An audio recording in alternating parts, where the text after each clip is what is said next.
and Dr. Ankita is going to be you as a candidate who is appearing for your final exam. That means she is a medical student.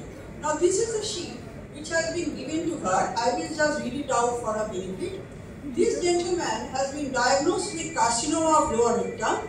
He is being prepared for abdominoperineal resection. So how will you preoperatively counsel the patient regarding the creations of a permanent stoma which has to be maintained for the rest of his life? নমস্কার, আমি Ankita Ghosh, medical কলেজের MBBS এর ছাত্রী। আমাকে department of general surgery থেকে আমার শিক্ষক শিক্ষিকারা আপনার রোগের ব্যাপারে আপনার সাথে একটু কথা বলতে বলেছেন। আপনি আমার সাথে কথা বলবেন? আচ্ছা, আপনি আপনার রোগের ব্যাপারে আপনি কোন ভাষায় কথা বলতে স্বাচ্ছন্দ্য বোধ করেন? আপনি আপনার রোগের ব্যাপারে কি কিছু জানেন? একটু জানি, পায়খানা রাস্তায় একটু টিউমার হয়েছিল, তো আর একটু ভালো করে জানতে চাই। বেশ, আপনার পায়খানার রাস্তায় একটি টিউমার ধরা পড়েছে এবং টিউমারটি একটু খারাপ ধরনের টিউমার, অর্থাৎ এই টিউমারে আমরা ক্যান্সারের বীজ পেয়েছি। এই টিউমারটি আপনার পায়খানার রাস্তার খুব কাছে আছে, ফলে এর চিকিৎসা স্বরূপ আপনার টিউমার সহ পায়খানার রাস্তার কিছুটা অংশ আমরা কেটে বাদ দিয়ে দেব একটু অপারেশন করে, এবং এর ফলে আপনার পায়খানার রাস্তাটি পেটের পাশ দিয়ে করে দেওয়া হবে। আপনাকে সেই রাস্তা দিয়ে এর পরবর্তী সময় পায়খানা করতে হবে।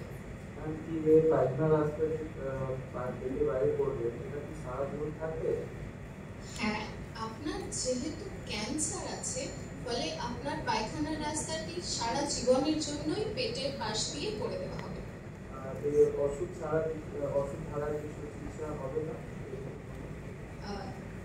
ওষুধ দ্বারা চিকিৎসা কিছু সম্ভব, কিন্তু আপনার জন্য সবচেয়ে ভালো চিকিৎসা হলো অপারেশন করিয়ে তার পরবর্তী সময়ে কিছু ওষুধপত্রের দ্বারা ক্যান্সার নিয়ন্ত্রণে রাখা।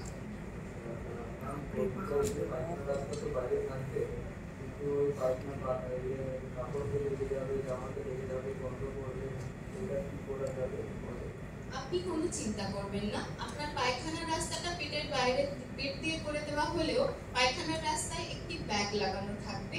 আপনি সেই ব্যাগটিকে নিয়মিত পরিষ্কার রেখে এবং নিজেকে পরিষ্কার রেখেও কিন্তু পায়খানার রাস্তাটির জায়গাটি ঠিক রাখতে পারবেন।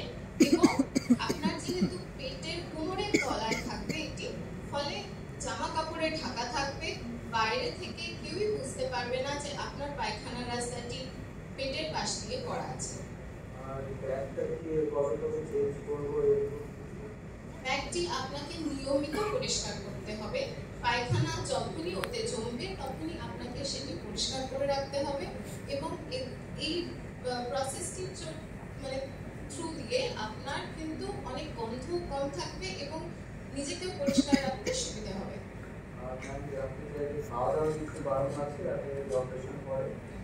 যে কোনো অপারেশন করার পরেই কিন্তু খাওয়া দাওয়ার কিছু নিয়ম আপনাকে পালন করতে হয়।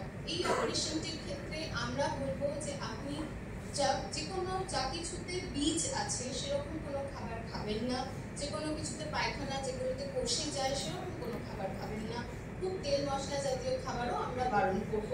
আপনি শাক সবজি সাধারণ খাবার দাবার সবই কিন্তু খেতে পারবেন। অপারেশন পরে আগে কাজ করতাম যেরকম নরমাল হাঁটাচলা করতে পারবো? অপারেশন পরবর্তী একদম ইমিডিয়েট অপারেশন পরবর্তী যে সময়টি সেখানে আপনাকে কিছু নিয়ম পালন করতে হবে, কিন্তু পরবর্তীকালে আপনার হাঁটাচলা করতে কোনো সমস্যা হবে না। আগে আমরা একটু ভারী কাজ ছিল, ভারী কাজ করতাম, এখন কি অপারেশন করা যাবে?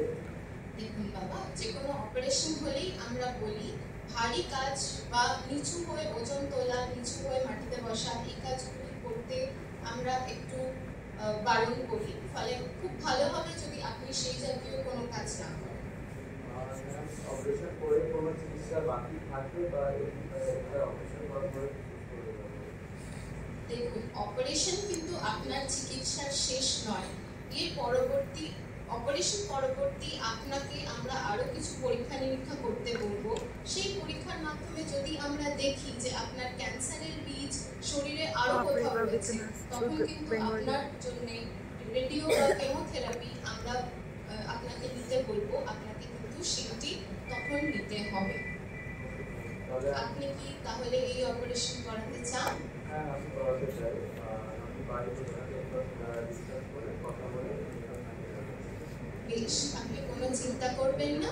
আপনি আপনার বাড়ির লোকের সাথে কথা বলুন। আমরা আশা করছি আপনি খুব দ্রুত সুস্থ হয়ে উঠবেন।